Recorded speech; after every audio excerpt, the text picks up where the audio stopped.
Nakatakdang magtayo ang Agriculture Department ng kauna-unahang Onion Research and Extension Center sa Bungabon, Nueva Ecija. Ito'y para mapalakas pa ang industriya ng sibuyas ng bansa. Bukod dyan, palalakasin din ang kagawaran ang industriya ng abaka. Si Glaizel Pardilla ng PTV sa Balitang Pambansa. Pasisiglahin pa ng Department of Agriculture ang produksyon ng sibuyas sa bansa. Nakatakdang magtayo ang DA ng kauna-unahang Onion Research and Extension Center sa Bungabon, Nueva Ecija. Maglalaman ito ng mga teknolohiya na layong mapabuti ang kalidad at mapataas ang ani ng mga magsasaka. Maglalaan din ang DA ng 5 milyong piso para sa pagpuksa ng harabas, peste na sumisira sa produksyon ng sibuyas.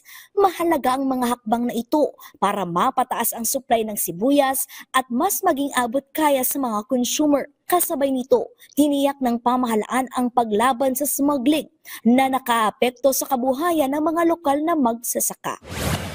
Palalakasin pa ng Agriculture Department ang industriya ng abaka.